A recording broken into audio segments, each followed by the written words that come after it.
시편 109편. 내가 찬양하는 하나님이여 잠잠하지 마옵소서. 그들이 악한 입과 거짓된 입을 열어 나를 치며 속이는 혀로 내게 말하며 또 미워하는 말로 나를 두르고 까닭없이 나를 공격하였음이니이다. 나는 사랑하나 그들은 도리어 나를 대적하니 나는 기도할 뿐이라. 그들이 악으로 나의 선을 갚으며 미워함으로 나의 사랑을 갚았사오니 악인이 그를 다스리게 하시며 사탄이 그의 오른쪽에 서게 하소서. 그가 심판을 받을 때 죄인이 되어 나오게 하시며 그의 기도가 죄로 변하게 하시며 그의 연수를 짧게 하시며 그의 직분을 타인이 빼앗게 하시며 그의 자녀는 고아가 되고 그의 아내는 과부가 되며 그의 자녀들은 유리하며 구걸하고 그들의 황폐한 집을 떠나 빌어먹게 하소서. 고리대금하는 자가 그의 소유를 다 빼앗게 하시며 그가 수고한 것을 낯선 사람이 탈취하게 하시며 그에게 인애를 베풀 자가 없게 하시며 그의 고아에게 은혜를 베풀 자도 없게 하시며 그의 자손이 끊어지게 하시며 후대에 그들의 이름이 지워지게 하소서.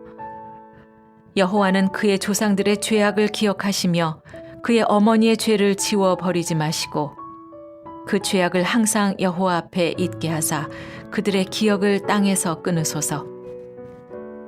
그가 인자를 베풀 일을 생각하지 아니하고 가난하고 궁핍한 자와 마음이 상한 자를 핍박하여 죽이려 하였기 때문이니이다. 그가 저주하기를 좋아하더니 그것이 자기에게 임하고 축복하기를 기뻐하지 아니하더니 복이 그를 멀리 떠났으며 또 저주하기를 옷 입듯 하더니 저주가 물같이 그의 몸속으로 들어가며 기름같이 그의 뼛속으로 들어갔나이다. 저주가 그에게는 입는 옷 같고 항상 띠는 띠와 같게 하소서. 이는 나의 대적들이 곧 내 영혼을 대적하여 악담하는 자들이 여호와께 받는 보응이니이다. 그러나 주 여호와여, 주의 이름으로 말미암아 나를 선대하소서. 주의 인자하심이 선하시오니 나를 건지소서. 나는 가난하고 궁핍하여 나의 중심이 상함이니이다. 나는 석양 그림자같이 지나가고 또 메뚜기같이 불려가오며 금식함으로 내 무릎이 흔들리고 내 육체는 수척하오며 나는 또 그들의 비방거리라. 그들이 나를 보면 머리를 흔드나이다. 여호와 나의 하나님이여, 나를 도우시며 주의 인자하심을 따라 나를 구원하소서. 이것이 주의 손이 하신 일인 줄을 그들이 알게 하소서. 주 여호와께서 이를 행하셨나이다. 그들은 내게 저주하여도 주는 내게 복을 주소서. 그들은 일어날 때 수치를 당할지라도 주의 종은 즐거워하리이다. 나의 대적들이 욕을 옷 입듯 하게 하시며 자기 수치를 겉옷같이 입게 하소서. 내가 입으로 여호와께 크게 감사하며 많은 사람 중에서 찬송하리니 그가 궁핍한 자의 오른쪽에 서사 그의 영혼을 심판하려 하는 자들에게서 구원하실 것이미로다. 할렐루야. 사랑하는 물레동교회 성도 여러분, 오늘도 주님 은혜 가운데 복된 하루 되시기를 주님의 이름으로 축원합니다. 오늘 우리들이 같이 묵상하고자 하는 내용은 시편 109편의 내용인데요. 이 시편 109편은 다윗이 눈물로 기도한 시입니다. 다윗은 사울을 사랑했습니다. 그러나 사울은 다윗을 대적 삼았습니다. 그렇다고 해서 다윗이 사울을 대적하여 싸울 수 없었던 이유는 하나님께서 원수를 사랑하셨기 때문입니다. 그래서 다윗은 답답한 심정을 가지고 나는 기도할 뿐입니다. 나는 기도할 뿐입니다. 라고 하나님께 호소하고 있습니다. 오늘 우리 성도들이 왜 답답하고 억울한 일을 당할 때에 하나님 앞에 눈물로 기도해야 할까요? 그것은 기도는 우리의 피곤한 영혼이 하나님의 평강을 누리는 비결이기 때문입니다. 기도는 하나님의 지원을 요청받는 유일한 방도이기 때문입니다. 다윗은 그의 일생을 통해서 억울한 일을 많이 겪었습니다.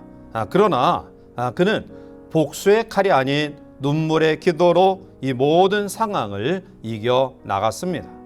오늘 본문 1절에 보면 내가 찬양하는 하나님이여 잠잠하지 마옵소서라고 말합니다. 사실 이 시편 109편의 전체적인 분위기는 굉장히 암울한 분위기입니다. 그럼에도 불구하고 다윗은 하나님 앞에 찬양하는 마음을 가지고 있었습니다. 그것은 하나님의 선한 섭리하심을 믿고 하나님의 도우심을 확신했기 때문입니다. 그래서 그 하나님께 잠잠하지 말아달라고 기도하고 있습니다. 이 기도는 하나님이 자신이 처한 모든 상황을 다 보고 계시고 그리고 그 상황 가운데서 하나님 단지 보고만 계시지 말아달라라는 요청이 그 가운데 있는 것입니다. 오늘 2절부터 계속해서 보면 당시 대적들은 악한 거짓말로 다윗을 속이고 공격했습니다. 악인들은 거짓과 중상모략으로 의인들을 공격할 때가 많이 있습니다. 마태복음 9장 34절에 보면 바리새인들은 이르되 그가 귀신의 왕을 의지하여 귀신을 쫓아낸다 하더라 라고 말합니다.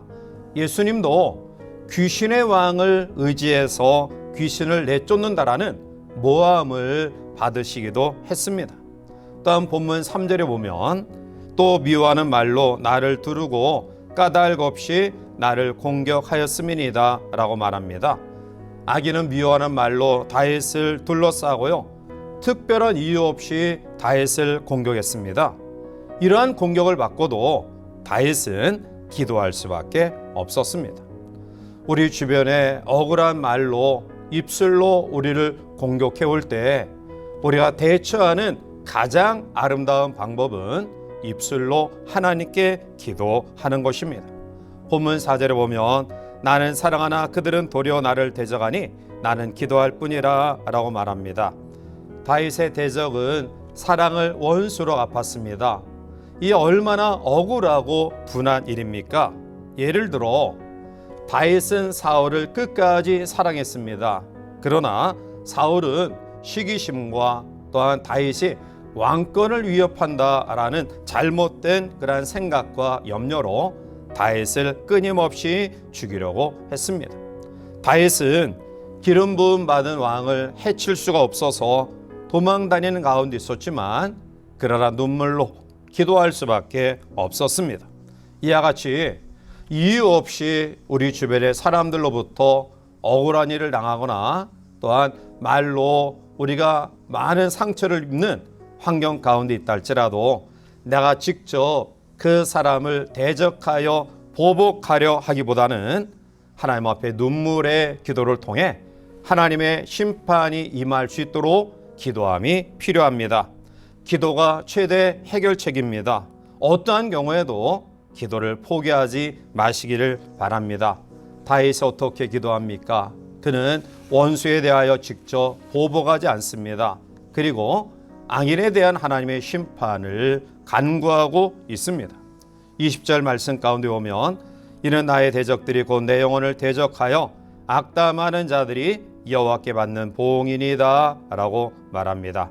사랑하는 성도 여러분들요, 오늘 우리의 삶을 영해 나가면서 스스로 내가 심판자의 입장에 서서 원수나 대적하는 사람, 나를 미워하고 모함하는 사람을 원수 갚는 그러한 직접적인 행동을 하지 마시기를 바랍니다. 의인에게 해를 끼치면 사실상 하나님의 무서운 심판의 대상이 됩니다. 따라서 이러한 심판과 보응을 우리가 생각할진데 참된 의인은 오히려 앞으로 다가올 하나님의 심판을 생각하면서 오히려 원수들, 대적하는 사람, 또한 악한 말로 모함하는 그러한 사람을 불쌍히 여기는 마음을 가지게 되어질 것입니다.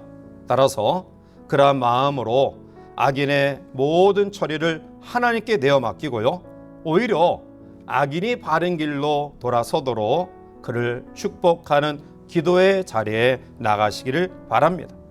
나에게 손해를 끼친 원수와 악인을 오히려 축복해 주면 위기는 급속히 기회가 되고요, 상처도 급속히 나아지는 은혜를 경험하게 될 것입니다.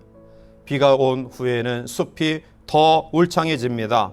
따라서 이러한 대적들로부터의 여러 가지 모함과 또 오해와 악담을 통해 우리가 상처를 경험한다 할지라도 그 상처를 믿음으로 잘 극복해 나가면 더 삶이 풍성해질 줄 믿습니다. 위기와 상처가 지나간 후에 나의 삶을 되돌아보면 그 위기와 상처를 허락하신 하나님께 감사하는 마음을 가지게 될 것이고요, 더욱이 내가 직접 원수 갚지 아니하고 하나님께 내어 맡긴 것이 얼마나 현명하고 올바른 선택이었는가를 우리가 조금 시간이 흐른 이후에 그것을 깨달아 알 것입니다. 따라서 오늘 우리의 주어진 삶 속에서 직접 내가 심판자의 입장에 서서 원수를 대적하고 원수를 갚으려는 그러한 마음을 갖기보다는 하나님께 내어 맡기고요, 할 수만 있거든 그 영혼을 위해 기도하는 복된 성도들이 되시기를 바랍니다. 요셉이 위대할 수 있었던 이유는 무엇입니까? 그는 억울한 모함을 받았습니다.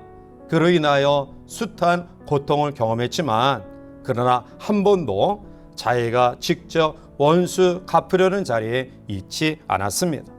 누가 자기를 모험할 때 또한 직접 원수 갚으려는 마음을 갖지 않고요, 오늘 요셉처럼 하나님께 내어 맡기는 그런 믿음이 우리 가운데 있기를 원합니다. 아마 이러한 믿음이 우리 가운데 있다고 한다면 선한 하나님의 인도하심이 우리 가운데 가득할 줄 믿습니다. 이 아침 어떠한 경우에도 사랑과 용서를 놓치지 말기를 바랍니다. 어떠한 경우에도 기도를 포기하지 마시기를 바랍니다. 우리 주어진 삶 속에서 기도 생활은 우리 신앙의 시금석입니다. 그리고 하나님의 살아계심을 경험하는 놀라운 역사입니다. 따라서 이 하루 우리의 삶을 살아가면서 때로는 억울한 일을 당한다 할지라도 우리가 직접 원수 갚지 말고요, 하나님께 모든 것을 내어 맡기고 오히려 그를 마음 가운데 품고 용서하고 사랑하는 기도로 자신을 이기고 또한 상대를 이기고 이 약한 세상을 이겨나가는 복된 삶이 되시기를 주님의 이름으로 간절히 축원해 드립니다. 함께 기도하시겠습니다. 참 좋으신 거룩하신 하나님, 우리에게 주신 말씀을 묵상하면서 때로는 예기치 않은 사람들 인하여 억울함과 또 모함을 받을 때도 있지만 그러한 속에서 내가 똑같이 원수를 대적을 스스로 심판자의 입장에서 갚고자 하는 마음이 아니라 하나님께 내어 맡기고 오히려 그 영혼을 품고 기도하며 용서하며 또 하나님 앞에 간구하는 우리 모두가 되어서 이러한 마음을 가질 때 우리에게 주시는 하늘의 평강과 또한 상대방의 변화와 우리의 환경의 모든 상황을 이겨나가는 복된 성도들 되게 인도하여 주시옵소서. 예수님의 이름으로 감사하며 간절히 기도하옵나이다. 아멘.